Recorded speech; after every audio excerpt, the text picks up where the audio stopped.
Israel, that part of the world, is much more explosive and combustible. Israel has nuclear weapons. With respect to Ukraine, I am much more hopeful. I think that the overarching joint desire by Putin and Trump to get along will help put this to the side. Welcome back. Today I've got someone rare, someone truly exceptional, and I'm really looking forward to this conversation. He is a real intelligence veteran, but one who actually tells the truth. Ray McGovern. I spoke with him about 2 years ago. Time flies. Ray is a former CIA analyst with decades inside the belly of the beast, but he's now one of its fiercest critics. So much so that he got dragged out of a full auditorium when speaking truth to power. So he's a critic, but not in a fringe YouTube or fake Twitter story kind of way. No, on the contrary, this is a guy who actually briefed American presidents. I believe Ronald Reagan and Bush Sr., for example. It's the same guy who helped found veteran intelligence professionals for sanity. And that I had to put the qualifier sanity in this name already says a lot. And he has been calling out disinformation and war propaganda long before it became a hashtag. Now, this conversation today, it's got range. We are splitting it into two big chapters. So there's Ukraine and Russia on one end, and then Israel and Palestine on the other. And for some unplanned coincidental reasons, it's split pretty much in the middle. So for folks who only want to dive into one of these rabbit holes, the timestamps are below. But I would really recommend to listen to both, and here's why. A lot of people get one of these conflicts right. Ukraine maybe. They see NATO provocations, they see the broken Minsk Accords and what that actually meant. They recognize the powers behind this strategy. They see Brzezinski's grand chessboard playing out in front of our eyes. And they realize what that means for this week's failed peace negotiations. Imagine, Putin was already duped twice in the Minsk Accords, and we know that because former German Chancellor Angela Merkel and the French President François Hollande said so on live television. So some people know all of this and view the situation with a very clear eye. But then when it comes to Gaza, they flip the script. Suddenly it's all democracy versus terror or good versus evil, this black and white dichotomy. All the nuance and 75 years of occupation and context go simply out the window. What is clear for me as a behavior analyst, and I wrote about this, is that these two conflicts don't match well in people's minds. They hold contradictory views without even noticing. On Ukraine, they see the empire's chessboard correctly. But when it comes to Gaza, they parrot good versus evil. It's not always cognitive dissonance. That's too easy. It's selective empathy, narrative loyalty, that's a strong one, and moral blindness. All playing tag in their minds. But Ray, he sees both clearly. That's what makes him so rare and dangerous to those who manage the narrative. Throughout this interview, we reference a number of other subject matter experts, documents, and media coverage you won't find on CNN. All of it is linked in the description. So if you really want to chase the facts down the rabbit hole, we left you a whole string of breadcrumbs. And speaking of rabbit holes, in the second half we talk about one of the weirdest twists in Israeli politics right now. A Hollywood billionaire, yes Hollywood, who also happens to be an Israeli super spy. No fiction. And he's testifying against Netanyahu. But there's another scandal hiding under that scandal. It's a classic misdirection. And with the 58th anniversary of the USS Liberty incident coming up in 2 days on June 8th, we had to go there. I just couldn't avoid it. One of the clearest and most violent examples of Israeli aggression and impunity. An American spy ship deliberately attacked by Israel with napalm torpedoes and fighter jets. And the survivors? They got gagged to this very day by their own government. I mean, you can't make this thing up. I wrote an extensive expose about the USS Liberty incident on Substack. The link's in the description. So what's the bottom line here? Narrative control, information control. Whether it's in Ukraine, Gaza, or in regards to the USS Liberty, power needs a cover story. A story that appeals to your emotions. It's called propaganda. I did a lot of pieces on propaganda and how it actually works, both on YouTube and on Substack. And Ray, he pops these stories like a balloon. Mind you, after this conversation, you might never look at the headlines the same way again. Ray McGovern, what a pleasure having you again. How are you? I'm fine, Thomas. Thanks for having me on. Always a pleasure. I just checked. Our last conversation was already almost 2 years ago. When I saw it, I hardly could believe it. Yeah? So the conversation that I had with you somehow stuck in my mind because you are a very, how shall I say this, original and lively speaker. So I'm very happy to have you on again. Thank you. Now, I have a couple of notes here in front of me because I couldn't simply memorize all your achievements, and I'm not entirely sure we really fleshed them out last time. So yes, of course, you were CIA analyst, and if I saw this correctly, you served at least 6 or 7 different US presidents, from John F. Kennedy to George H.W. Bush. Yeah, there was That's quite an achievement. seven presidents and 9 CIA directors. 9 CIA. How did you survive all of this?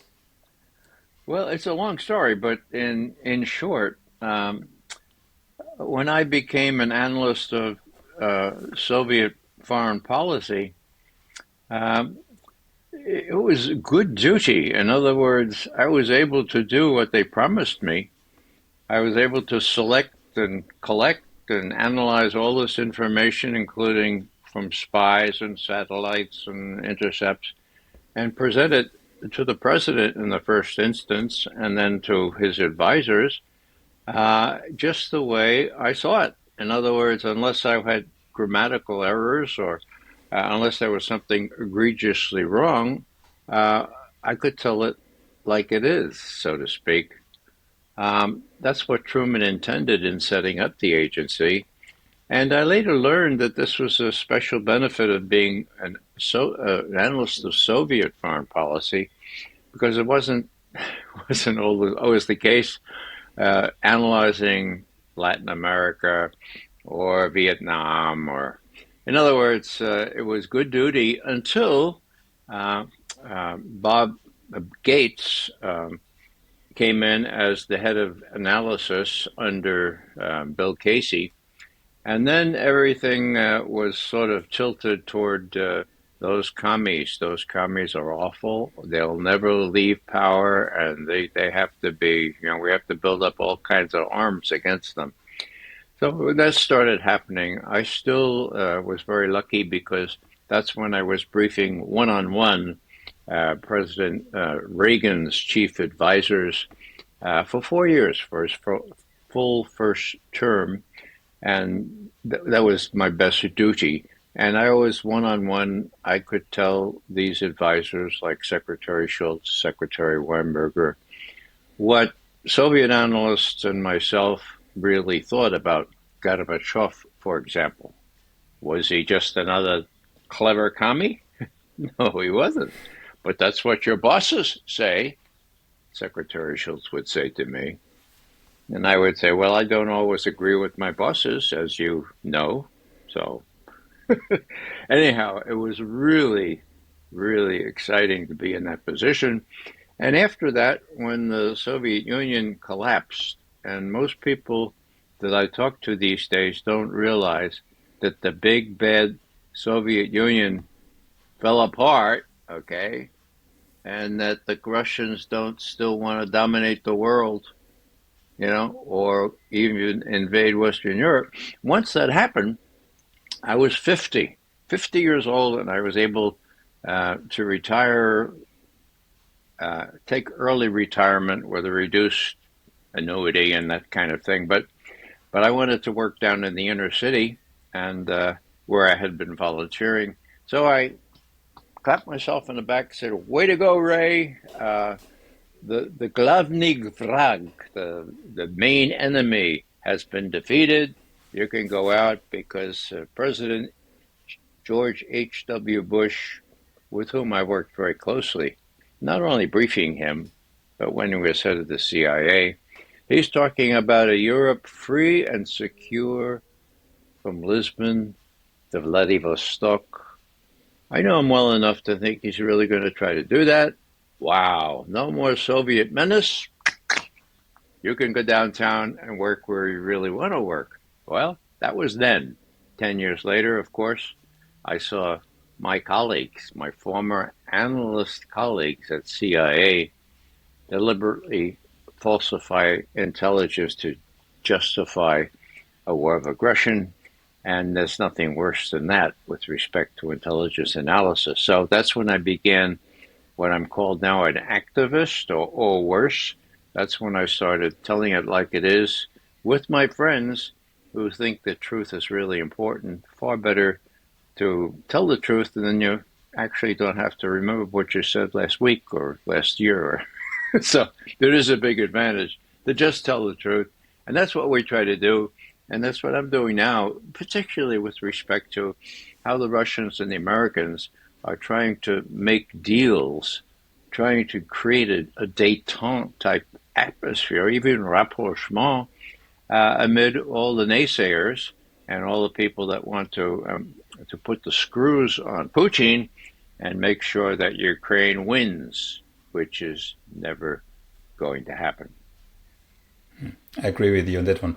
But very briefly, because you just kind of mentioned Iraq with the lies and so, yeah. And I saw a session that Glenn Deason had with you recently, Larry Wilkerson and Patrick. So with the exception of Patrick, I've interviewed all of you. But coming back to the Iraq war, Larry Wilkerson told me that and I'm sure you know it's the iconic image from Colin Powell when he showed on, where was it, in the UN, he showed this white little glass tube, this glass tube with the white powder. Mm. And Larry Wilkerson told me, what do you think was in there? Salt. I mean, of course, they will not take anything really dangerous in there, but that shows, I mean, the world actually believed. I mean, the world believed that was, something really, really dangerous, and we need to go to war, etc., etc. Yeah. Coming back to today, Ray. So we had how shall I say this? A interesting weekend, right? With the Ukrainian drone attack, the Russian initial retaliation. Yeah, but let's talk about the drone attack first, because there are a couple of things. The bombers, and I would like you to comment on this. Yeah, the START agreement, because I mean Putin is not stupid. He doesn't let his bombers out in the open for nothing. So please tell us why that was. Well, it's part of the SALT and the START 1 agreement and START 2, where inspection requires that these bombers be out on the tarmac where they can be imaged, and where, it's doverai no proverai is the Russian, trust but verify. So verification is the key to all this. And I'm proud to say that my former agency was the leader in terms of developing verification techniques from satellites and other places. Imagery of all kinds, by the way, not just photographs. So these bombers, by treaty, have to be out where they can be observed. That's why they were wing to wing out there on, it's not a terrible derelict of security practices. It's required by the treaty, which makes it really doubly bad because, if you fool around with provisions of a treaty, then your trust, well, a doverai no proverai, then the proverai sort of thing evaporates, and you wonder what else is coming, depending on which president has laid on this artful array of operations. Bear in mind, this must have been conceived and approved by people like Jake Sullivan and Tony Blinken, with a Biden who may have been not compos mentis at the time, It was a year and a half ago, by all accounts. So, to the degree that, when Foreign Minister Lavrov Tony called Mark Rubio, his opposite number as U.S. Secretary of State, and said, "My God, did you know about this?" And I'm sure that's what he asked him. It was just hours after those attacks. Rubio could probably, quite honestly, say, "No, nobody told me about this," and maybe the president as well. So these are things that have to be kind of dealt with because presidents and secretaries of state aren't told everything by intelligence services. The term is plausible deniability. You want to give them the option of saying, no, nobody told me, even though they sort of knew what was going on. Now, I don't know if that's the case here, but it is a sticky wicket, as we would say. And there was discussion today between Trump and Putin. And as you say, this weekend was extremely interesting. June 1, June 2, and the aftermath. And quite frankly, Thomas, I am an outlier in how I see this all developing. And my editor at consortiumnews.com told me last night, look, Ray, do you think this is an Oreshnik moment? This is going to be real bad retaliation? The whole place is going to blow up? I said, no, I don't. He said, well, everybody else does. They talk about nuclear stuff. Would you write me something? That was 10 o'clock last night. So I did. It's up there on Consortium News. Maybe I'll just give you an idea of how this starts out so that you can see where I'm coming from, as we say these days, assuming I can find it from underneath the chocolate that I haven't consumed yet. Here it is. Ukraine, just a couple sentences to start us off here, since you asked. Ukraine's drone attacks on air bases deep inside Russia on Sunday were timed to provoke Russia into shunning the Russia-Ukraine talks set for the next day in Istanbul. Zelensky and his European puppet masters also may have thought that they could provoke Vladimir Putin to escalate attacks on Ukraine to such degree that the U.S. could not walk away, which is the threat, so that the U.S. could not walk away from Ukraine without appearing really, really cowardly, okay? I think those two things account for the timing, the day before the renewal of the Istanbul negotiations. Now, was it an embarrassing thing to the Russians? Sure so was. My God, this is a very artful plan a year and a half ago. And even though only 2 of the 5 bases were hit, maybe up to 10, maybe most likely 5 long-range bombers were put out of operation. So there's no gainsaying the fact that this is a black eye to especially the security services of Russia. You couldn't intercept these trailers, for God's sake, But that black eye will heal, And the interesting thing is that Putin, as I said in the title here, he didn't rise to the bait. In other words, he didn't overreact. And this is very typical of Putin. What did Putin do instead? He said, get me Lavrov on the phone. Sergei, you call Rubio right away. Find out what the hell's going on here and tell me what's going on. Lavrov immediately calls Rubio. Now, the difference is there are these contacts. They're ongoing, okay? Now, Sergei Lavrov could not reach Tony Blinken on the phone. Blinken probably wouldn't even give him his phone number, for God's sake, or he'd be on busy all the time with his teenage daughter on the phone. In other words, this is a significant difference. So he calls Rubio. And now the English or the American readout of this is very, very succinct. But the Russian readout, what does it say here? It said that Secretary Rubio, quote, conveyed sincere condolences on the civilian casualties from the rail infrastructure blasts that Russia suffered in Bryansk and in Kursk oblasts.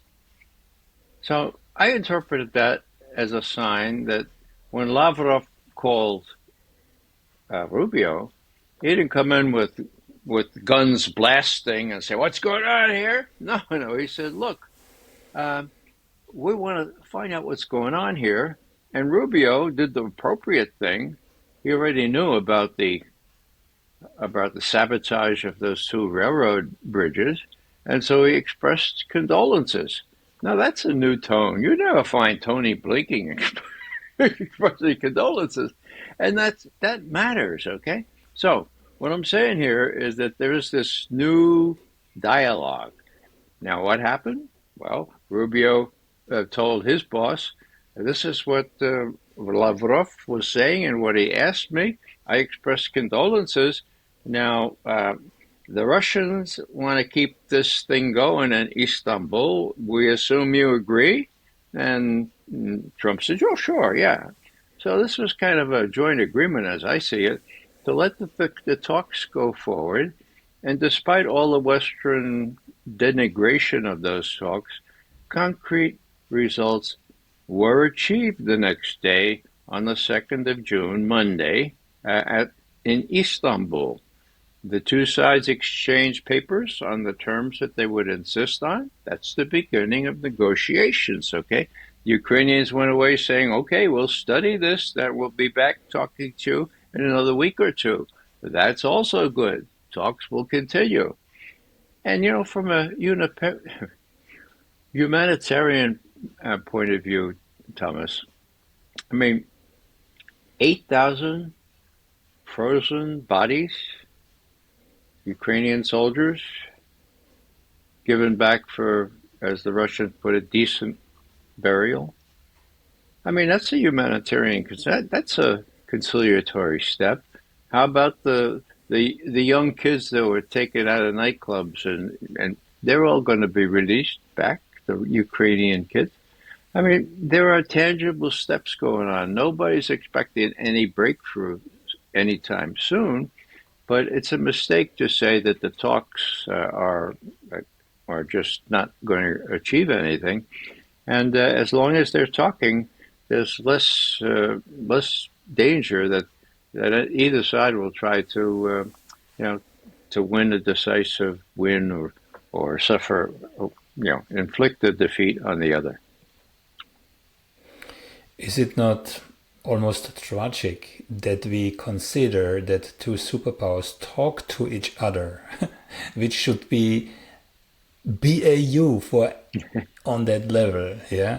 That we consider this something now almost extraordinary? I mean, in what world are we living coming out of the Biden administration where we suddenly consider, hey, at least they talk to each other, even if there were no real results from the summit?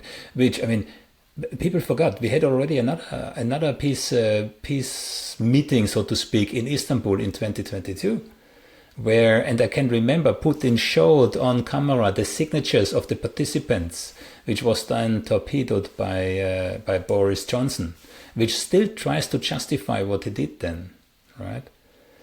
So when you said plausible deniability, I just want to clarify, that does not mean, it's a question, right? That does not mean that you say America or the UK had nothing to do with it. No, of course not. I know I put you on the spot here. No, well, with respect to the Istanbul process, very briefly, people need to be reminded, I think, that a day after the special military operation started, where Russian forces went into Ukraine, Zelensky called his best friend and said, "Would you please negotiate with these damn Russians, I'm scared to death.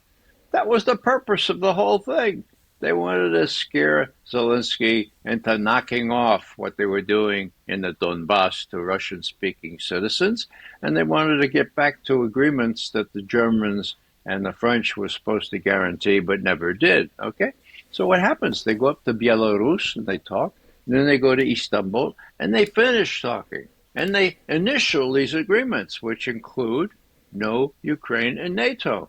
Boris Johnson, under the orders of the UK and US, came in and said, no, you can't do that.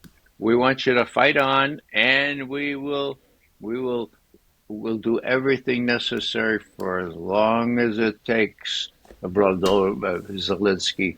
Just trust us, okay? Well, Thomas, sad to say, it's as long as it takes now. In other words, the die is cast. Russia is about to win definitively in Ukraine, and that was the Istanbul process, which the Russians were very careful to put the new talks in the same bailiwick, in the same sort of context as the first ones, because they did have an agreement then. Now it's going to be harder. Now the Russians control 4 whole regions of Ukraine. From my perspective, and now that it almost seems, and again, you know more about this than I, that America pulls out. But for me, as an outsider's perspective, this war was instigated by the US. I mean, I had a whole string of speakers on my channel, from Noam Chomsky to Jeffrey Sachs to you, and many others. Yeah, so they all agree this war was instigated by the US. And now the US turns around and says, not our problem. And the biggest paradox for me is why the Europeans suddenly jump on this bandwagon.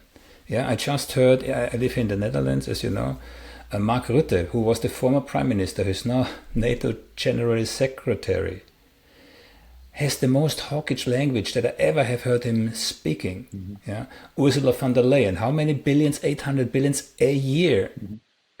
From private funds. Private funds should go into Ukraine. I don't get it. So America pulls out, they pull out of their own war, and the Europeans take over. So my question to you is, why? Is there some grain of sense in this whole story? I think, Thomas, that there's something in the water in Brussels. I mean, it doesn't make any sense, you know? I mean, you talked about Rutte. Well, Stoltenberg before him. I mean, you don't have to believe me or Jeffrey Sachs or anybody else. I mean, Stoltenberg gave the game away. He was talking to the EU Parliament, and he was trying to brag about how NATO enlargement had occurred despite what that evil Putin wanted, right? And then he said, and this is a quote, the Russians, they gave us a treaty. And they said, you must not let Ukraine in NATO. If you keep trying to get Ukraine in NATO, we will have to invade Ukraine. We rejected that. And so he invaded Ukraine. But Sweden and Finland joined NATO, so he got thrown over NATO. I'm like, my God, what kind of leadership? A million young kids have been killed by this time in Ukraine. My God, what kind of game is this? So here he admitted that they were just delighted to provoke Putin to going in where they had a reasonable chance to negotiate this thing. Now, 3 years plus later, after the invasion, the special military operation, things are worse. And the worst thing, of course, is that about 1 million, as I estimated, 1 million Ukrainians are either dead or really disabled, and maybe 100,000, maybe 200,000 Russian troops as well. They're human too. We have those frozen body bags coming back now. I mean, my God, have these people no conscience? And Ruta, he says that it must be. I kidded, of course. I was making a joke about the water in Brussels, but von der Leyen and Ruta and what I maybe I'll stop there for a second, but Yeah, or the Germans with Merz. yeah, I with mean, mouths, what's gonna switching to a war economy and 5% GDP in war. yeah, well, I have this. I have a little. I lived in, worked and served in Germany for 5 years, so I have a lot of good German friends, and I know a little bit about German politics. But if you trace that through the decades, and you realize that way back in 1933, um, I'll just tell you about a jurist, a lawyer who was studying to be a judge in Berlin, 1933, early 1932. His name was Raimund Pretzel, a pen name Sebastian Hafner, and he wrote this book, Die Geschichte eines Deutschen. It was his diary, okay? And as he watched the Reichstag burn, and as he saw his colleagues just trembling with fear, and when he said, I have a right to read whatever newspapers want, but they aren't even there anymore, and don't you object to having a telephone tapped? No, the Reichstag brand happened. We have to have what the German, what Raimund Pretzel called schaffsmäßige Ergebenheit. So Schaff is, as you know, sheep. Okay.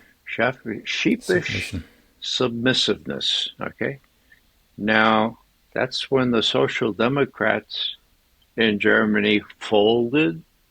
That's when the Catholic Centrum Party folded. Hitler didn't have anything with near a majority. They just had sheepish submissiveness. Try to say that 3 times in a row. Schaffsmäßige Ergebenheit. Okay? So what does that mean? Well, did they not learn anything from that experience?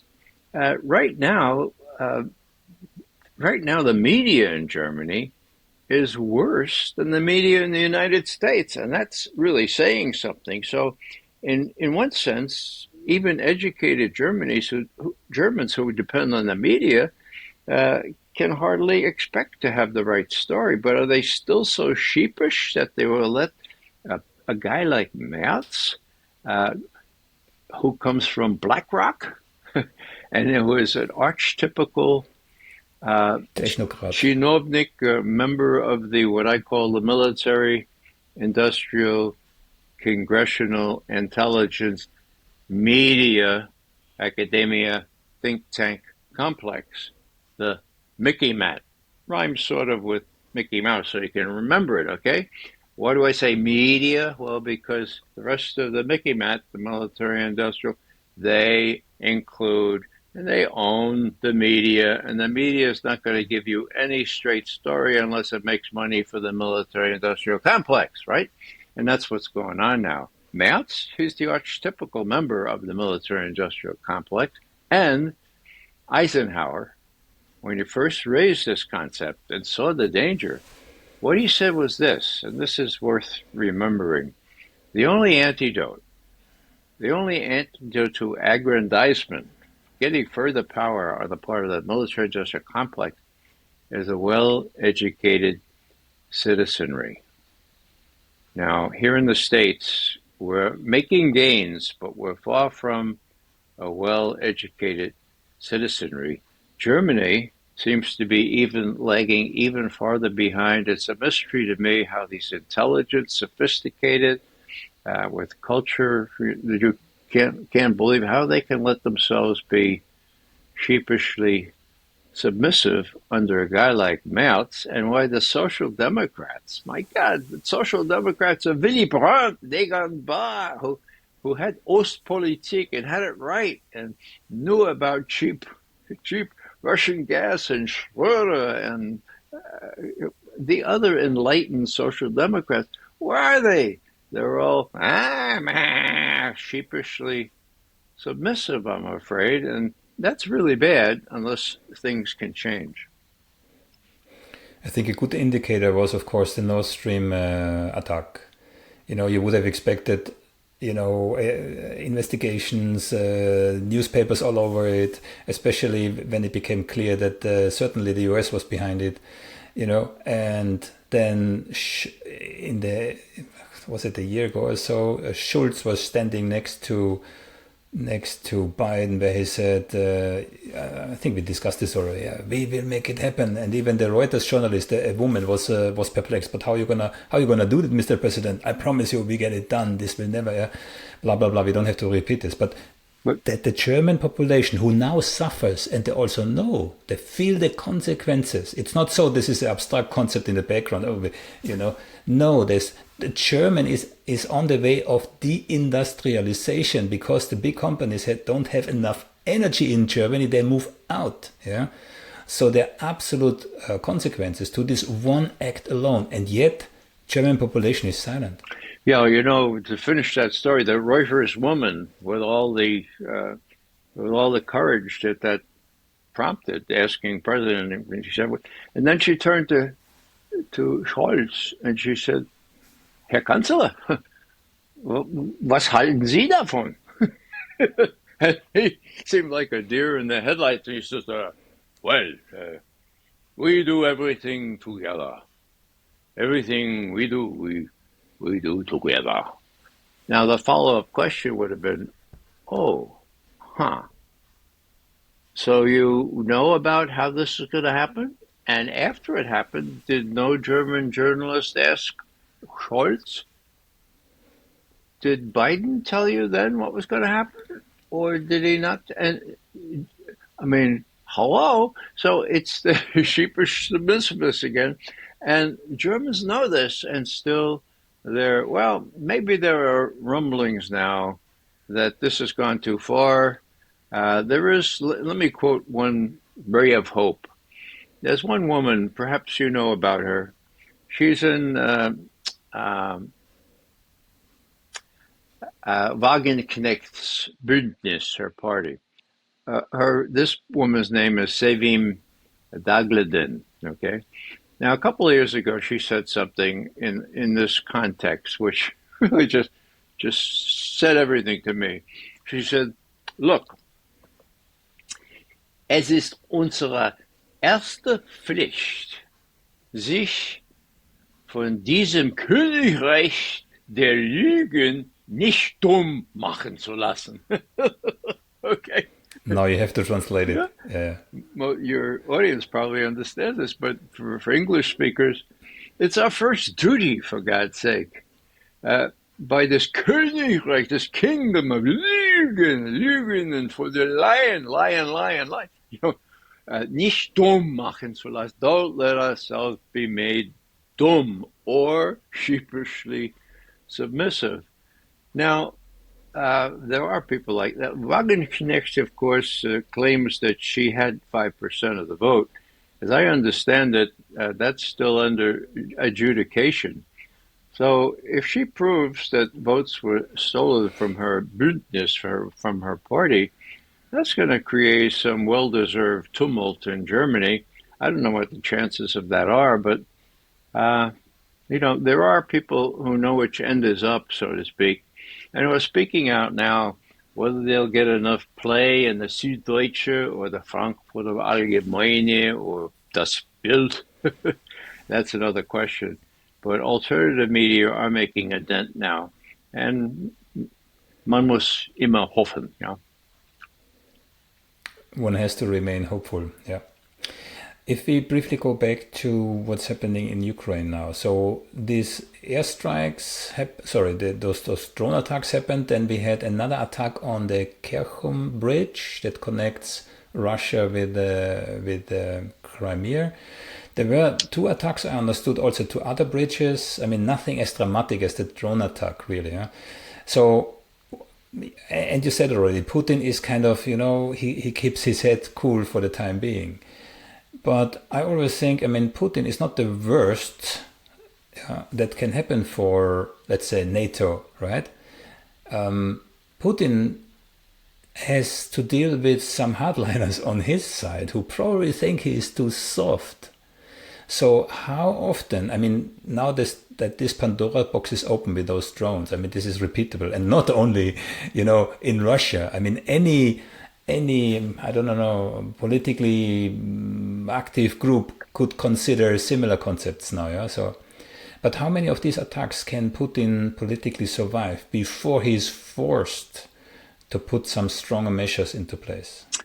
Well, there's a lot of dissent in Russia. The question is whether it matters. A lot of my colleagues are talking about a Reshnik moment, These people are so angry at what happened that they're going to let all hell break loose in Ukraine using Oreshnik missiles, which of course are not nuclear, but in their own way just as destructive and cannot be shot down by any known air defense. Now, of course that's going on. That's been going on for a long time, and this makes it worse. The question is, can Putin face this down? I think he can.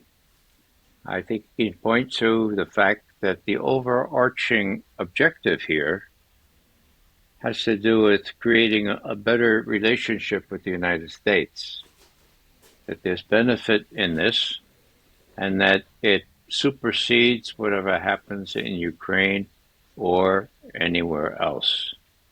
Now, as I say, with these high-level contacts back in shape, and Putin acting with restraint still, now tomorrow we may get Oreshniks, I suppose, and I'd be proven wrong. But I think the supreme value they see is working out the kind of decent relationship that Trump wanted to do when he had his first four-year term and couldn't, was prevented from doing that. Now, that means to me that when they keep these talks going, after all, the talks were Putin's idea. They were not NATO's idea. They weren't the coalition of the brain dead. I'm talking about those Europeans. That's what I call coalition of the brain dead. It wasn't their idea. They even had some of the Americans like Rubio or Kellogg. So we immediate ceasefire or else. What was the else? Bone-crushing sanctions Monday. They said it on Friday. What happens on Sunday? Putin arranges a press conference at 2 o'clock in the morning. Why? Because he wants to talk to the international press before they all leave, having been there for the celebrations of Victory in Europe Day on the 9th, okay? Round them all up. Bring them all in here. I'm sending my negotiation team to resume the Istanbul talks on Thursday. Okay? Whoa. What does Trump do? Next day he says, excellent idea. I endorse that. That's a really terrific idea. So what I'm saying here is that Trump has been willing to face down his own opposition. And I think Putin has the wherewithal to do that. He actually, in a speech about 6 weeks ago, he said, look, in Ukraine, we are achieving gradual success. Now, there are lots of people that will say, we should go faster, we should go faster. But I think we're doing it just right, okay? So he's acknowledging the pressure he's under, and the pressure has increased. But the proof is in the pudding.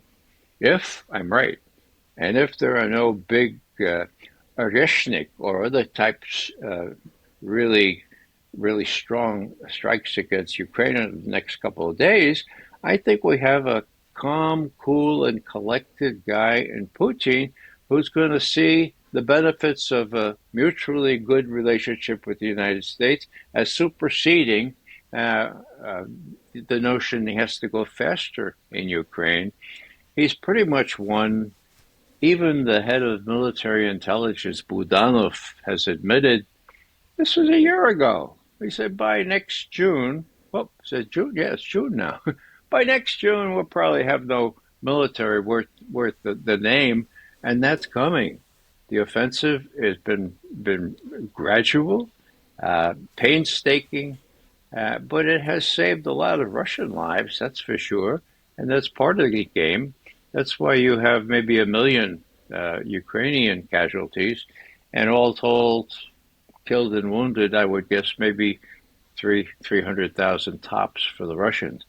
So the thing is going to resolve itself, and as long as Trump and Putin are talking to each other and rein in their own crazies, are able to say, well, look, we're working on this. We don't have to retaliate in that way. We have the Oreshniks, but we're keeping them in reserve for dire straits. These are no dire straits. We're winning. We're in no rush. So as long as we have negotiations going and we're in no rush, we'll be happy to keep this going for a month or two until the Ukrainian army disintegrates. Okay, that was one of the two aims that Putin had at the outset: demilitarization, denazification. That's really tougher, but that can be accomplished too once the world sees that Zelensky really has to go, that he's a kind of a bastard, in other words, illegitimate, okay, in the literal sense. He should have had elections, and elections will have to come. He'll have to leave, and then maybe more sensible people will come into the fore in Ukraine, and they would be encouraged, I dare say, by people like Trump, Witkoff, J.D. Vance, maybe Rubio, however discouraged they might be by the coalition of the brain dev like Starmer and Macron and Merz and Tusk, or this guy in Poland. I mean, hello. Do they really think that they can bail out Ukraine? Can they really sell Zelensky on the notion that Ukraine has a chance without U.S. support? Well, no, and that's why they had hoped to trick Putin into overreacting so that the U.S. would have no other choice other than to support this terrible thing that Putin has just done, or else be accused of being cowardly and walking away from a situation that, as you pointed out, the U.S. started. It doesn't matter how many times Trump says, well, not my war. Well, it sort of is now. He wants to disengage. That's the main fact here. And I don't see that the Russians are feeling that they have to go tit for tat here. The business about, it's a nuclear, it's a triad. It's the bomber base for nuclear retaliation. Well, yeah, but it's also a demonstration how artful these trailers could get close to real bases. And it also has to do with aircraft that are used against Ukraine, conventionally laden aircraft.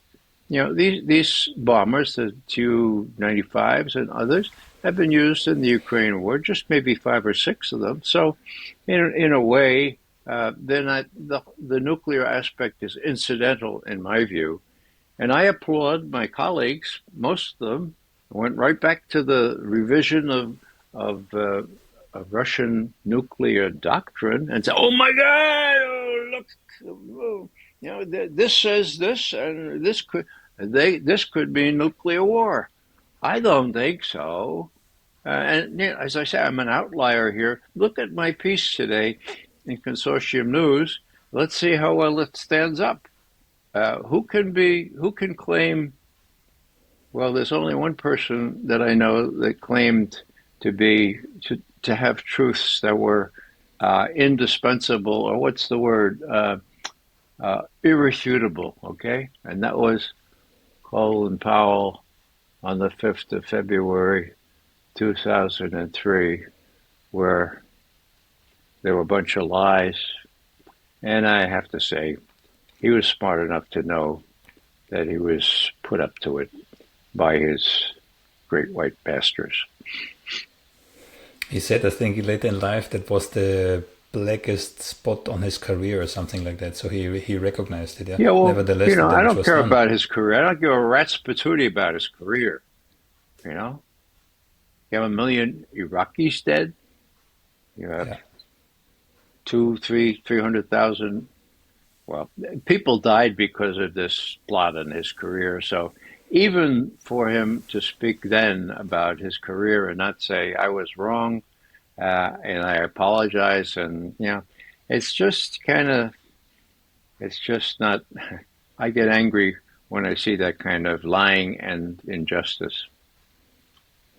If you think, I mean, I'm digressing a little bit, yeah, but what I never will forget is the statement from Madeleine Albright, where she declared on TV she found it just, I mean, people have to understand there was a period between the first and the second Gulf War, yeah, and there were draconic sanctions on Iraq, and in that period 500,000 kids starved to death, and Madeleine Albright was asked if she found it justified, and she said yes, she found it justified. I mean, later, I don't know, later in life, she kind of tried to qualify that, yeah, but her instinctive reaction was to say, yes, she found it qualified. Mm-hmm.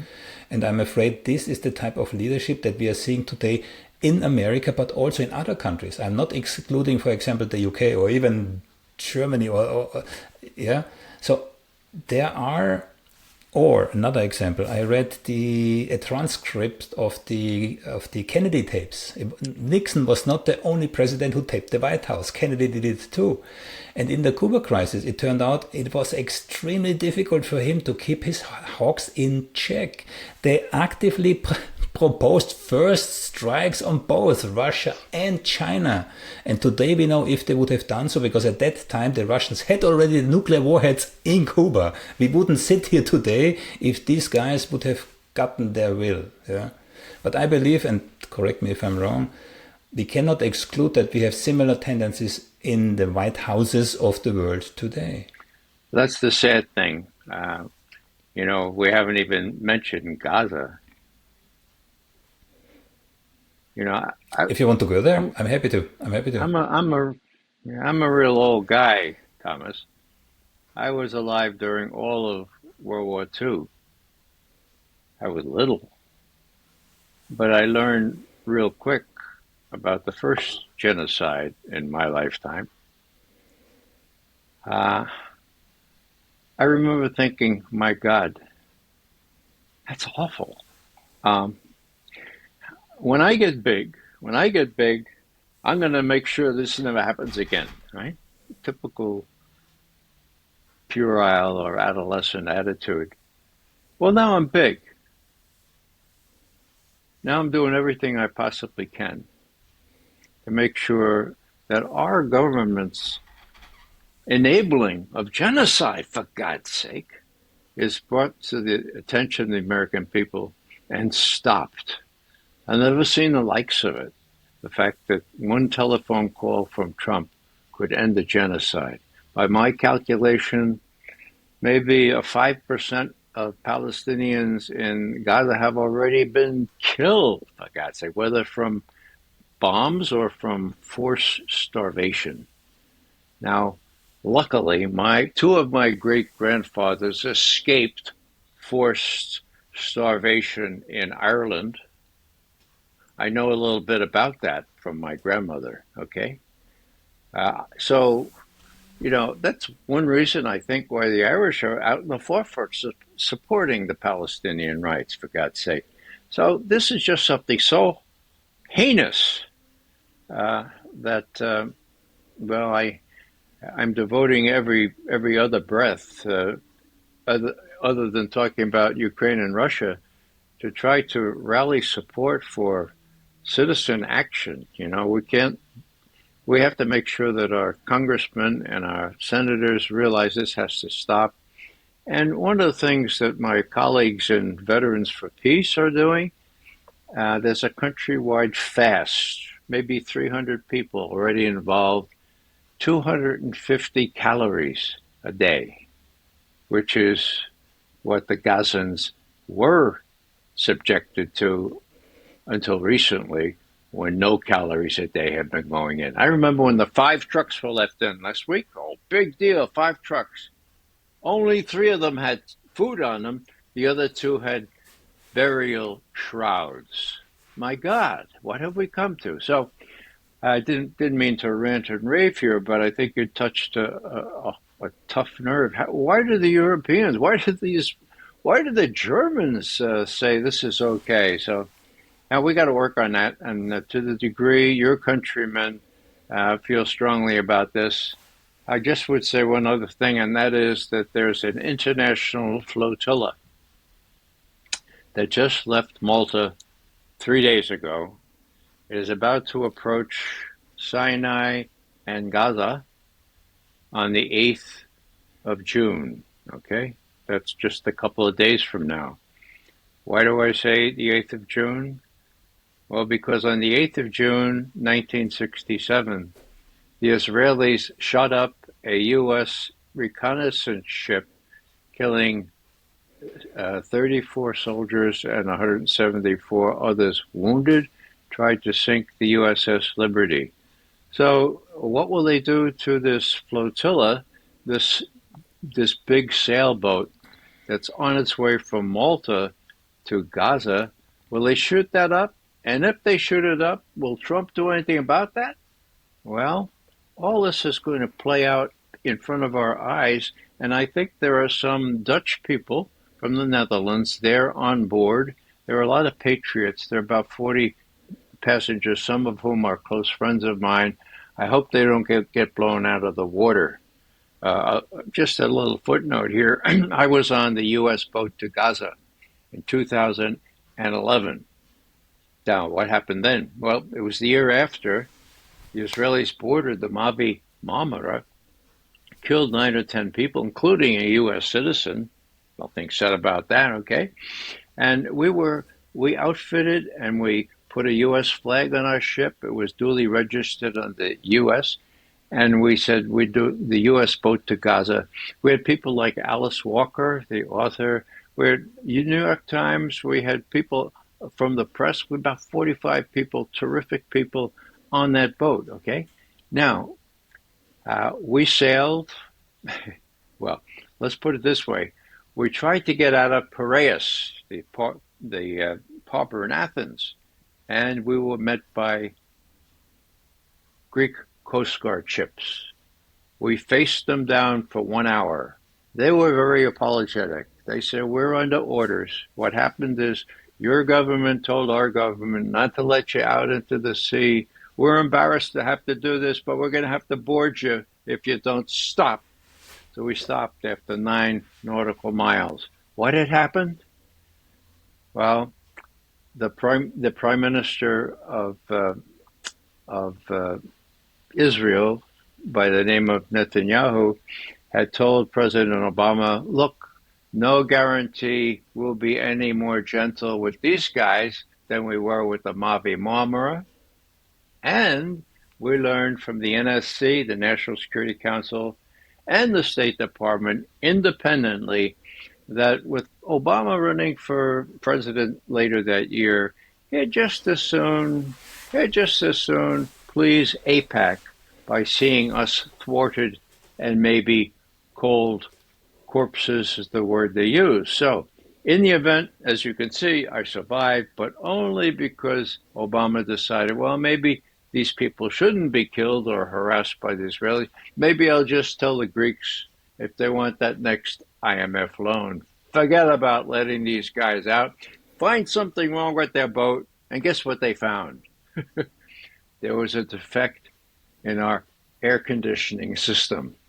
As I said before, we sailed forth anyway, and that's when the Greek Coast Guard came out and threatened to board us. We lost the boat. It was impounded, and but now my friends are doing it again. So tune in, folks. The U.S. boat to Gaza has a website which shows exactly where the boat is at any given time. And in just a couple of days, we're going to see what happens to this boat. Now, one of my interviewers said, well, Ray, they're just turn them back or, impound them or put them in jail. So what good is this? And I had to say, look, my patron, Daniel Berrigan, S.J., put it this way: the good is worth doing because it's good. Okay?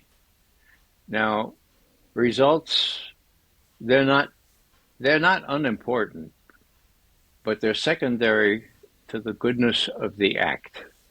So you go ahead and do what's right, what's good. Who knows what good is going to come from it? That's in the hands of God. And I like to follow that, and I'm really, really pleased that this hardy group on this flotilla ship, it's called I forget what it's called, Marlene or something like that. And it's due there in a couple of days. So stay tuned on that. So it's that kind of activity and the fasting by my friends and Veterans for Peace. People are trying to do something. And I'll finish up this little appeal by mentioning a fellow named Aaron Bushnell. You may recall that he was an Air Force sergeant, and he self-immolated before the Israeli embassy in Washington. And before he did that, on Facebook, he put these words. I said to myself, what would I have done during slavery? What would I have done during Jim Crow? What would I do during genocide? And this was my answer. But I ask you, if you ask yourselves what would you have done during genocide, please know you are doing it now. Whoa. You are doing it now, or you're not doing anything now. And that was a challenge. And I think that whatever you think of people burning themselves up as a last-ditch effort to conscientize the rest of the people, well, this was a warning to me that I needed to do everything I can so that I can look my children and my grandchildren in the face and say, well, I did everything I could to prevent the genocide once I was grown up, once I was big, and once I could actually at least speak about this and act as possible. There would be a lot of things to say.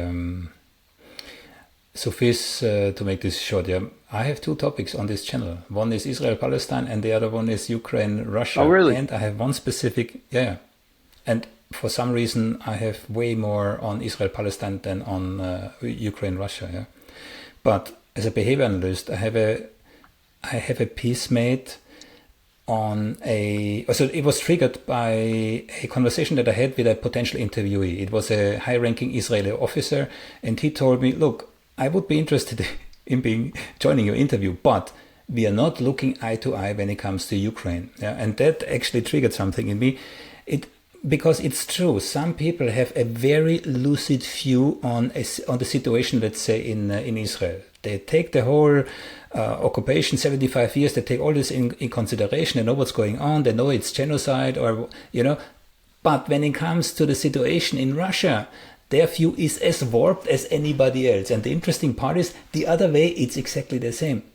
I have a couple of diplomats I had already interviewed, The moment I mention Ukraine, it's over. Dutch diplomats, The moment I will mention Ukraine, it's over. They're very lucid in regards to Israel, but, so indoctrination can be also partial, segmented between those two things, Again, I made a piece of this as a behavior analyst. I tried to flesh out the reasons how this can be, Well, But if you allow me, when you figure it out, let me know, okay? I send you what I wrote. But since you mentioned the Freedom Flotilla, I'm talking about the one, I think it was in 2011, 2010 or something, the one that was attacked. 2010. There was a former 2010. Right. There was a former Marine, U.S. Marine, Kenneth O'Keefe, on that boat. Right. And he disarmed with his bare hands 2 Israeli commandos whilst they were shooting from the helicopters and killing 9 or 10 people. I interviewed him. He was actually here in Amsterdam. I invited him over. I spent a week with him. Incredible complex personality and very, very principled. Yeah? But what people didn't know is they thought they're gonna make it. Why? Because they had already done it in the past and they succeeded. And the one thing that stuck with me from his narrative, how he explained how they successfully landed on Gaza beach, how all the people came, and they did, at the time it was a relatively small boat. They didn't have much supplies with them. Mm-hmm. Yeah, that was it. That was earlier. That was about 2009, 2008. Yeah, that was earlier. Yeah, which is why they thought they're gonna make it again. They didn't think they're gonna get killed there. Yeah. Right. So this kind of descriptions of people who actually do something, they are crucified, their lives are destroyed virtually. And I have a number of other people on my channel whose professional, especially academic lives were destroyed just for speaking out, right? If you scratch again, but they are actually doing something, yeah. As you do, yeah. You also speak out. I mean, you made a 180 on the CIA. I mean, that must also have had a price tag on it, right? Well, buy a book would say I made a 360, but you're quite right. It's a 180. Just as an example here, O'Keefe landed earlier, 2008, 2009. The Mavi Marmara, a great big, it was a ship, not just a boat, okay? I think 500 people on it and all. That got shut up real bad, and one of those citizens was an American. Now, as you probably remember, it used to mean something if you were an American citizen, right? Okay? If you were a Roman citizen, Civis Romanus sum. St. Paul saying, hey, don't you guys forget I'm a Roman citizen. And they go, oh, yeah, that's right. So we'll send them to Rome, okay? It used to mean something. Now, the U.S. didn't do a darn thing about this one. He had Turkish as well as U.S. citizenship. Now, another example, which I would show as kind of, well, here, you may have noticed, well, maybe you wouldn't have noticed because this always recedes into the core of my shirt here, but there's a little green band here. It says Rachel Corrie, and it has her birth date, and then it has March 16th, 2003, when an Israeli bulldozer was ordered to run her over as she was protecting the home of a Palestinian with whom she had stayed from being demolished, to run her over and then reverse gear, run her back over so her back would be broken, which it was, and she died on the way to the hospital in full view of her other international volunteers. Now, why do I mention that? Well, this happened 3 days before the invasion of Iraq, the U.S.-UK invasion of Iraq. Until then, international volunteers were never touched by the Israelis because they were international volunteers. But they knew that the newspapers would be full of this glorious shock and awe war against Iraq. And so to the degree anyone mentioned that Rachel Corrie, age 23, I think at the time, was killed in this manner, it would be on page A22 and at the bottom of the page. Worse than that, the Israelis never paid a price for this, never acknowledged it. The only help that the Corrie family got was from Colonel Larry Wilkerson, my good friend, whom I admire greatly. So, how did I get this? I'm having a long brunch with Craig Murray, Craig Corrie, and I'll remember the mother's name in a second. Cindy and Craig Corrie. This is 20 years ago now. And so Craig sees this orange band on my thing. He said, what's that? I said, well, it's those of us who care about torture. This orange band identifies us with those suits that they have in Guantanamo and reminds us, blah, blah. I said, what's that green thing on yours? So we took it off, and see if I can take this off without. And he says, well, it says Rachel Corrie, April 10, 1979, March 16, 2003. I said, oh. He said, would you like to have it? I said, well, of course, but do you have others? He said, yeah, I've got no, these are just plastic. I have a bunch of them. So I put it on. I'm going to put it back on now. I hope it doesn't break. This is about my fifth. They do break. They're not real fancy things. But why do I mention all this? Because every time I experience a situation where I'm tempted to do something mildly courageous, I say, oh, people are going to laugh at me. People are going to say I'm in Putin's pocket or, that. And then I look at this and I say, well, look at it. Rachel Corrie can stand up to Israeli bulldozers. McGovern, you could certainly do X, Y, and Z. In Catholic theology, we call this a sacramental, something, an outward sign that reminds you of something sacred, of something you might want to remember if you attempt to do something else. So this is the sacramental that Craig and Cindy Corrie gave me. They have the Rachel Corrie Foundation, where they're still very active in Gaza. And last time I was on the West Bank, there are all kinds of restaurants and other places named Rachel Corrie Restaurant. So Rachel's memory persists, and her writings I make available to all my female granddaughters as an example of what you can do and what men can do also, but what courageous young women can do, which means a lot to me. You said once upon a time it meant something you were an American. That must have gone back a long time, because you also mentioned the USS Liberty, and I actually interviewed a survivor from the USS Liberty.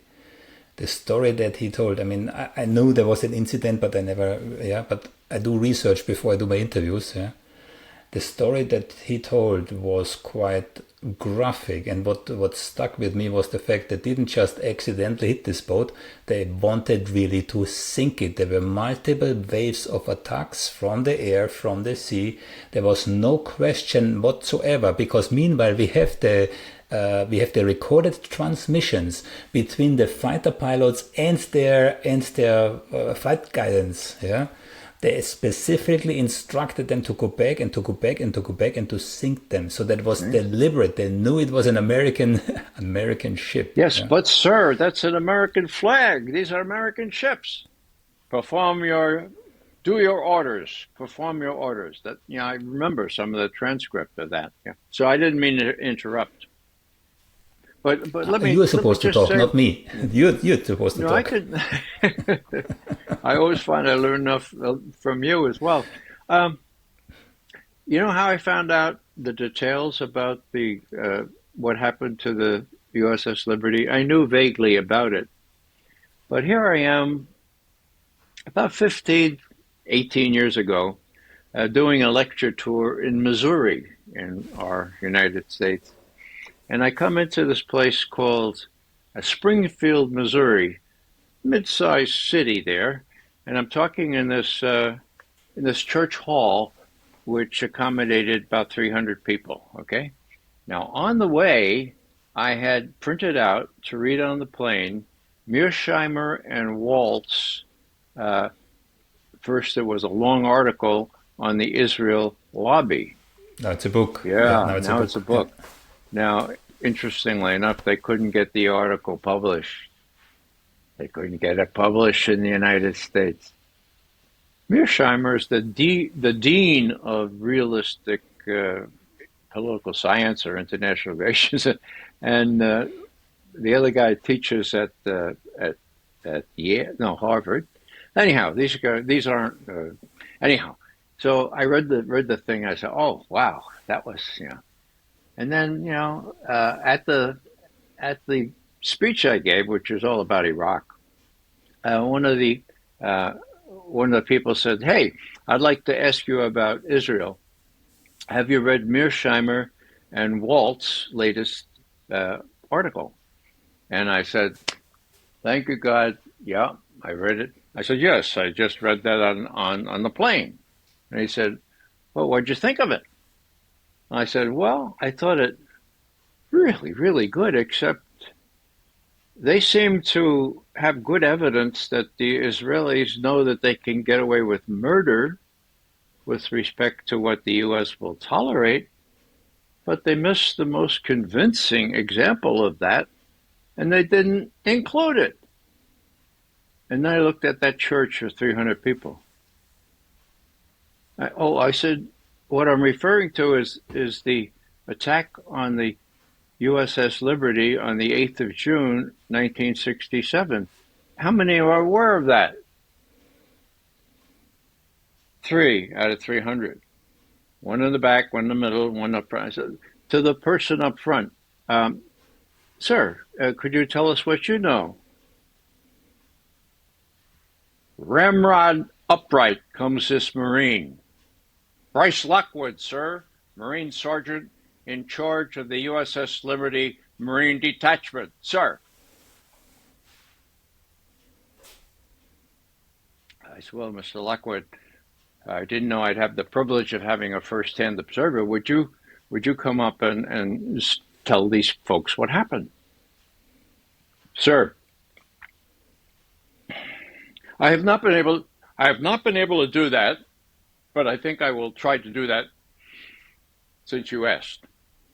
And he came up and he told us all what it was like.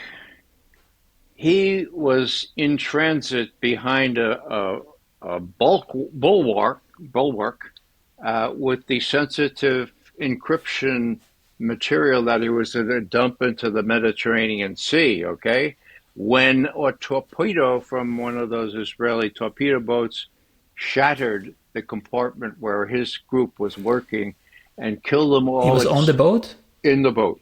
Sorry, he was on the boat? Yeah. The person that you met in the church was on the USS Liberty. He was head of the Marine detachment on the Liberty. And they had lots of interpreters and people who listened to Israeli as well as Russian language. So he's standing up and says, yeah, I was there and I haven't been able to talk to it except now. And then he talked about how when he got back to his compartment behind the bulwark, the water was coming in from the big hole that the torpedo meant. And he saw two of his Marines is still floating on the top, 2 out of, I think, about 16, okay? And he grabbed one, and somebody closed the top of the what do you call that? The ceiling there. Hatch. Hatch, right? Sorry about that. And he said, he banged on the hatch, he told this guy, and finally they opened it, and he got the other guy up, and then he went out for the other, but the other one had floated out through the hole out to sea. These are his men that he commanded. So then he talked about going back on the ship and trying to get the story out, and how they were told when they got to Greece, where they went to the hospital, that no one was to say a word about this. That they were threatened under penalty of court-martial. And how was it? Now, you probably heard this story, but there was one young sailor from Texas. His name was Halbarzian, Gary Halbarzian. Okay, now he went to the captain after the Israelis had attacked. They put napalm all over the thing. Yeah, his name was Terry Halbardine, and he said, "Look, Mr. Captain, I request permission to go out with this baling wire. I think I can get that other antenna working." They shout out all the ones that were working, but I get that one down. And Captain McGonigal says, "Yeah, right. What are you going to swim through that napalm, sir? Request permission." McGonigal says, "Yes." He goes out. In the infantry, we'd call this a field expedient. but I don't know what the Navy call it, but they put this damn radar together, got an SOS out, right? And the Sixth Fleet, the Sixth Fleet got it. Yeah, correct. And of course, the Israelis got it too, and the Israelis got the hell out of Dodge, right? Or, boom, they're out of there. The torpedo boats, the planes, everything's.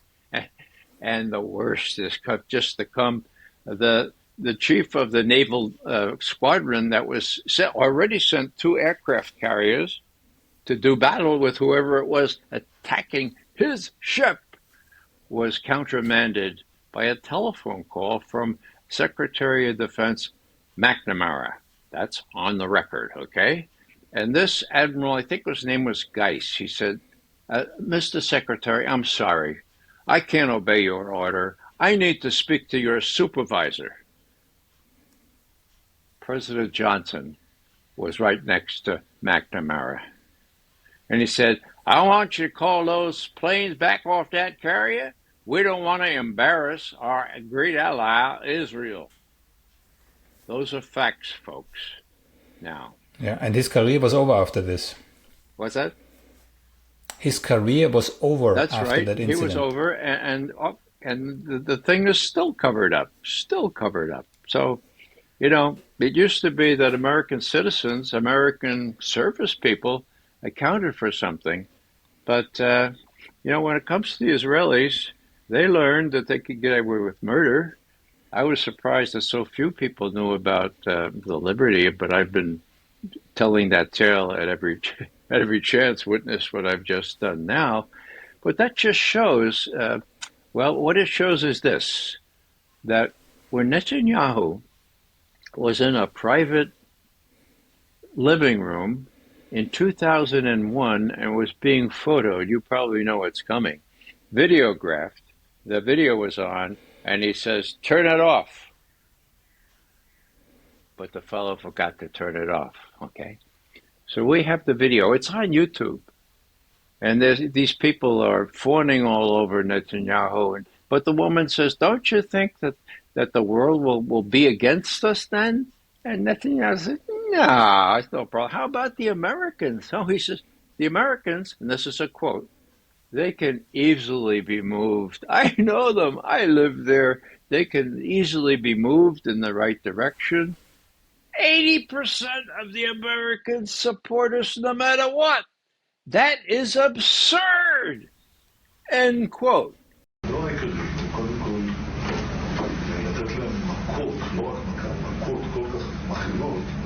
שהמחיר יהיה כבד מצוא, כרגע המחיר לא כבד מצוא, על התקפה רבת היקף על הרשות הפלסטינית.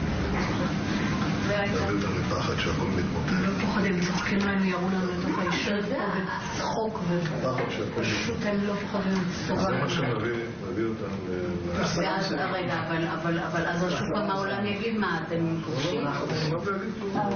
אתה לא מפחד מהעולם, ביבי. במיוחד היום עם אמריקה, אני יודע מה זה אמריקה. אמריקה זה לא שאפשר להזיז אותו בקלות, להזיז לכיוון הנכון. לא יחמיר לנו. אז אם אנחנו עושים איזה משהו, אז הם...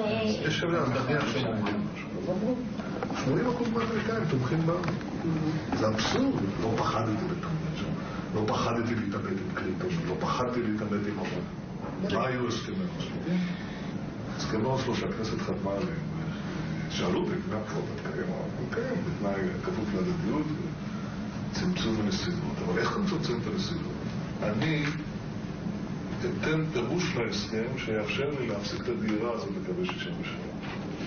איך עשינו את זה? אף אחד לא אמר מה זה אתרים צבאיים מוגדרים. אתרים צבאיים מוגדרים, אני אמרתי, אלה אזורי ביטחון. בקעת הירדן, מבחינתי זה אתר צבאי מוגדר. נכון. זהו כן. לך תגיד. אבל אז הייתה שאלה, מי יגדיר מה זה אתרים צבאיים מוגדרים? קיבלתי מכתב מקריסטופר אליי ולרפ"ט באותה לשון, שאומר שישראל בלבד היא זו שתגדיר מה הם את מיקום האתרים הצבאיים האלה ואת גודלם. עכשיו, הם לא רצו לתת את המכתב הזה, אז לא נתתי את הסכם חברון. הפסקתי את ישיבת הממשלה, אמרתי, אני לא רוצה. רק כשהגיע המכתב, תוך כדי הישיבה, אליי ואל הרפ"ט, חתמתי על הסכם. תגיד לו שעדיף לתת 2% מאשר לתת 100%. וזו הברירה שעומדת כאן הפרק. אתה נתת 2%, ובזה עצרת את הנסיגה הזאת. Okay. Why do I mention that? For once, I agree with Netanyahu. That is absurd, but it's no longer the case.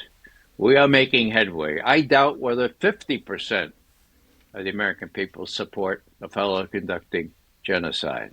So let's be hopeful about this. Let's hope we can make a dent in our population and get them better informed so that they're not rendered doomed forever. And so there are bright lights that I can shine on. And my colleagues that are doing the fast, my colleagues that are on that flotilla to Gaza, you know, it's great to be in company like that. And when you fight fights like this, you know, you shouldn't get depressed.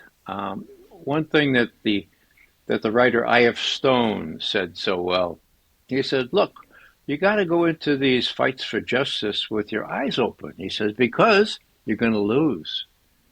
And then you're going to lose.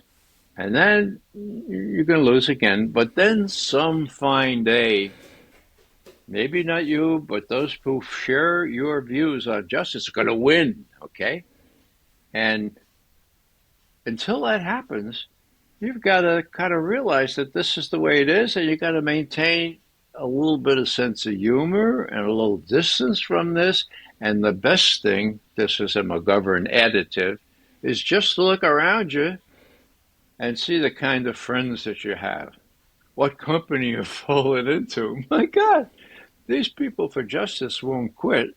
And some of the people that were on the U.S. boat to Gaza in 2011 are back on that flotilla now. I fear for them, but I admire them far more than I fear for them. I think they're a lesson in justice.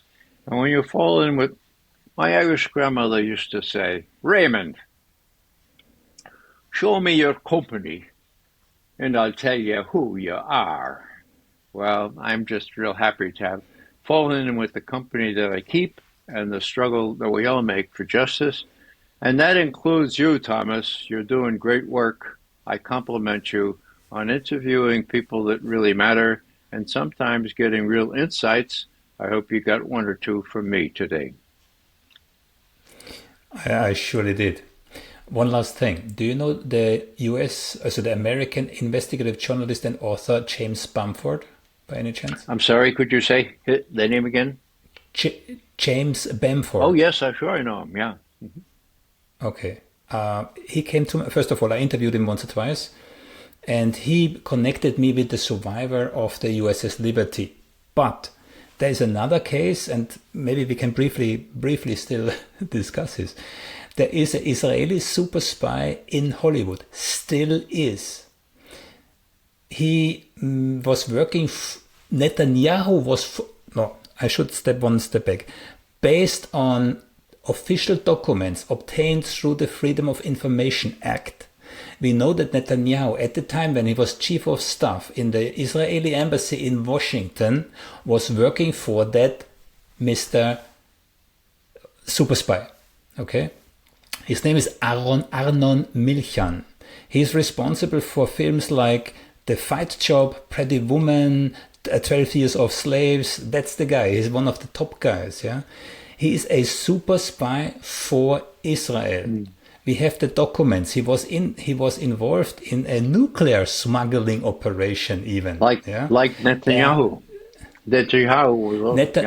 Netanyahu, together with this Arnon Milchan, again, according to documents obtained through the Freedom of Information Act, were responsible for smuggling American nuclear knowledge and actual material, so-called tritons, to Israel. It was a huge scandal. There's a whole story. So the frontman that Milchan and Netanyahu used went into hiding for 18 years. I mean, it's a fantastic story. Yeah? It's not being picked up by the mainstream media. It's unbelievable. You would think American nuclear secrets. I mean, this is kind of the treasure trove of secrets of secrets. and there you have a foreign government stealing it. And the best part of it, that very same Arnon Milchan has now testified against Netanyahu in the so-called bribery scandal. Right? Oh, I didn't know. But they never ask what for Milchan gave these gifts to Netanyahu. That's the question. Yeah. I mean, can you imagine that there's such a fat story underneath this whole bribery scandal of Netanyahu, and I do not understand why nobody picks it up. Yeah. I will put a link to my own interview with James Bamford, who explained this all to me in the description. Please do. It's an incredible story, and it's running today. They smuggled secrets for 30 years or longer, right? Yeah, I would. You as a CIA, the CIA's job is to catch spies, no? Well, the FBI spies in the United States, but the FBI and the CIA have special orders, so to speak, when it comes to Israelis. They have everywhere special orders, it seems. I would add that James Bamford wrote a book called Body of Secrets, and he has about 50 pages devoted to the USS Liberty. And it's really very good reading, and I recommend it highly to anyone who's interested in this terrible chapter in our history. Yeah, as I said, he introduced me personally. He introduced me to the survivor of the USS Liberty that I've interviewed. Yeah. Do you remember the survivor's name? Yeah, I was just looking, but I had now so many interviews. I really apologize. No problem. I was just wondering, because I know a lot of them. I was... You know... Yes, but I can't... Let me just tell you one other thing. This Terry Halbardier, the young naval guy from Texas who fixed up the antenna that wasn't working and got the SOS out, he wound up working for Devin Nunes, a Republican representative in the Central Valley of California. Now, when Devin Nunes learned what Terry Halbardier had done, he decided to go against all fear and convention and give him the Silver Star. Okay, that's just below the Medal of Honor. Now, he had a little ceremony in his office in this little town called Visalia in the Central Valley of California. And since I was friends with all these people, they said, Ray, for God's sake, day after tomorrow, they're going to have this little celebration. It's one of its kind, but we have one gutsy representative for whom Terry actually worked. He was on his staff. He's going to give this, there's going to be a little press there, and it won't be a big deal, but I just want to let you know. Well, I'm on the next plane out to San Jose, California, rent a car, drive to Visalia just in time, 10 o'clock in the morning, and there's this little thing right in Devin Nunes' office, okay? The press is there. One of the press says, hey, Mr. Halbardier, will you show us the shrapnel? Yeah, he still had a shrapnel, but it wasn't hurting anymore, okay? So the reason I mention that is that every now and then somebody courageous does step to the fore and do the right thing. So Terry since died, but then he was all aglow, and there were about 6 of his fellow survivors there to help with him and with me and the press celebrate. We went out to lunch, and I just have to say, and you'll probably understand what this means. If you want to see PTSD, visit the survivors of the USS Liberty who were told they couldn't even tell their wives what happened under pain of court-martial. Why? Because we didn't want to offend the Israelis. They couldn't even talk among themselves. That has changed. They're talking among themselves, and they're talking a lot, and they're talking to you, thank God. But that was a lesson to me about how bad you can get PTSD in such circumstances, even though you're not losing a limb or losing something else. You have that up here, and you can't understand why your government was so subservient to these people that shot up and killed so many of your colleagues. I found his name. It's Phil Turney. Oh, Phil Turney, yeah. He wrote a book. I wrote the preface to his book, actually. Yeah, I think so. It's it a small world. Somebody like that. Yeah, so, okay. It's a really small world. They're having a celebration this coming weekend in Norfolk, Virginia. I'm not a reunion to coincide with the date, June 8th, and I'm not able to go this year, but I have gone regularly in the past when I happen to be when I happen to live up in the Washington, D.C. area. We no longer live there. We live down in North Carolina. I can only recommend any viewer to either watch my video with Phil Turney or read the book from James Bamford that you already mentioned. It's an incredible story, and it shows the inexplicable tendency of the US government to value another country more than its own people. It's almost unbelievable. Yeah, if it weren't so true and so indicative of what actually has happened, it was George Washington, our first president, who was a general. He warned us against alliances that really didn't suit the interests of both parties. He warned us about this precise thing, Then people wanted to, help the French beat the British. We can do that. And he said, no, this is really stupid because you can get embroiled in things that are really not good for our country. Let's not have these kinds of alliances. And do we have an alliance with Britain? With Israel?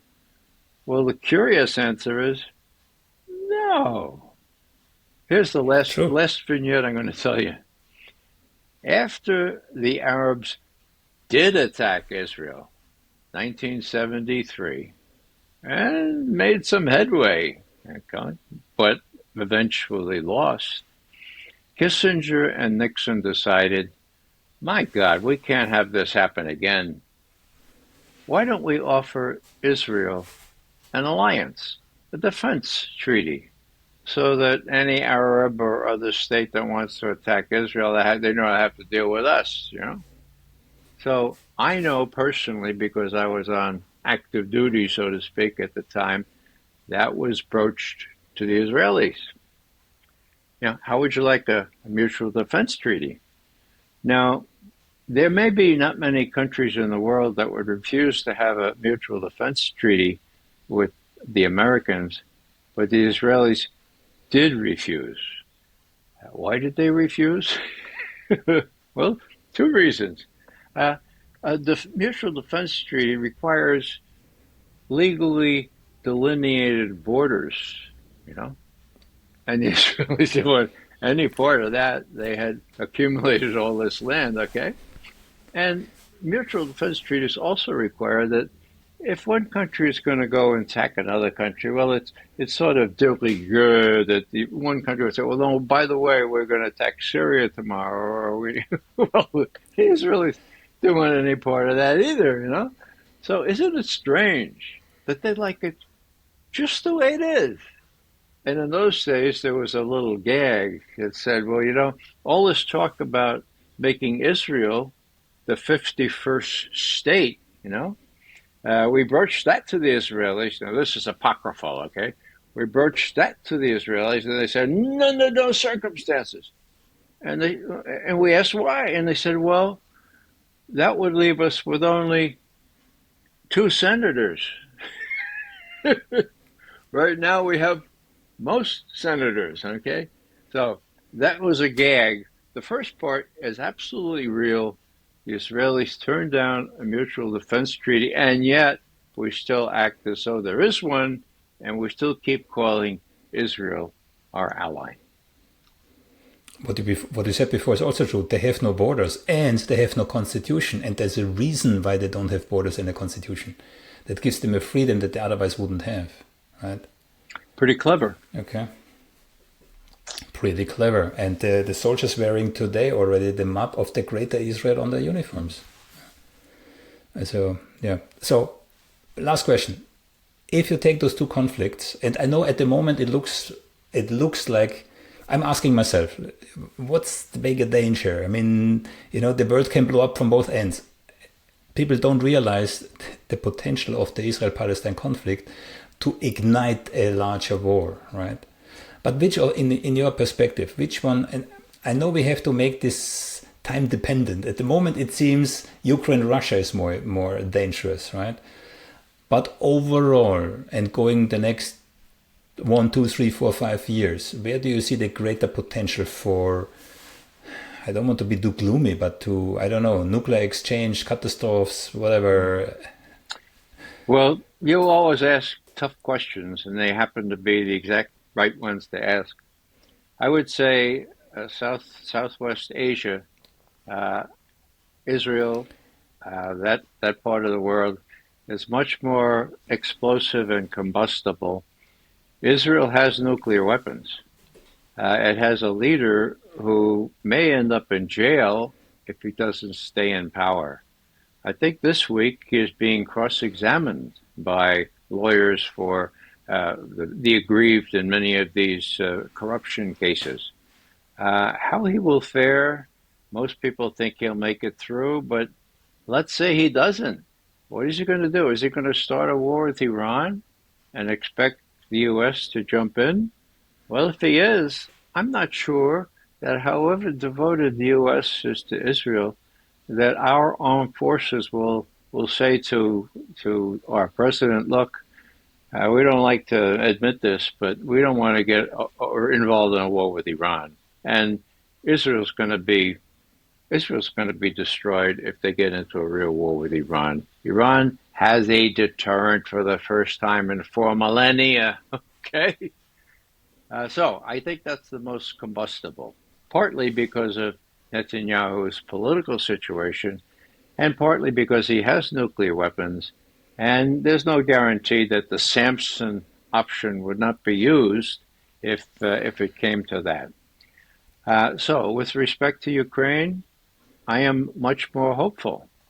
I think that the overarching joint desire by Putin and Trump to get along will help put this to the side.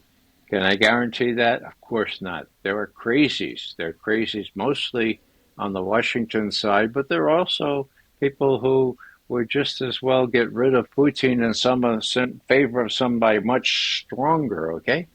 Now, I don't see Putin in any danger, but what do I know? I'm not in Moscow, and I don't really have... He could have a heart attack tomorrow. He's in this age. That's it. Yeah. Same as Trump. Yeah, and who would take his place? So if they're thinking somebody better would take his place, I don't think so. Putin's not going to be replaced by anybody better for Western purposes. So it's also very labil, as the Germans say. But I think that because Trump has shown flexibility and an interest that I can't fully explain in putting relations with Russia first and Ukraine as a subset of that, I think it's less likely to eventuate into certainly not a nuclear exchange than it was under Biden. And hopefully, as the Russians prove that they've won and people come to their senses, and the Europeans are shown to be inept and incapable of providing even political support, much less military support, that will eventually come to some kind of resolution short of a major war. As I said before, Israel, the Middle East or Southwest Asia, as we say these days, not so. That's always been very volatile. And Trump is not engaged there in a good way. He is condoning genocide, and it makes me tearful to say that about my own country. On that note, Ray, you were very generous with your time. I could go on. You're such a lively speaker, and but there's one positive thing. Yeah, I see you more and more on podcasts. Maybe because I have you in my feed. I don't know. But again, I just saw this morning with Glenn Deason and co. You know, I see that that you also are able to go out there and speak more and more, which is a good sign. Well, thanks. I'm trying to. I was on a track team, and we talked about kicking it in. Right, that's the last lap. You kick it in. So, in my advanced stage, I'm trying to kick it in. And thanks, Thomas, for inviting me. My pleasure. You will hear from me again, Ray. Thanks. One last thing. Critical voices, like the ones you hear on this channel, are being actively silenced and suppressed. You may not notice it, you may not know it, you may not even believe it, but it does happen. And I have the statistics and the viewer comments to prove it. So if you do value sharp, unfiltered analysis that doesn't follow the mainstream narrative, hit subscribe, like and share. It really makes a difference. And for those who really want to keep up with my work, make sure you join me on Substack. No restricting algorithmic filters there, or listen to my podcasts on Apple Podcasts, Spotify or Amazon. The links are all in the description below.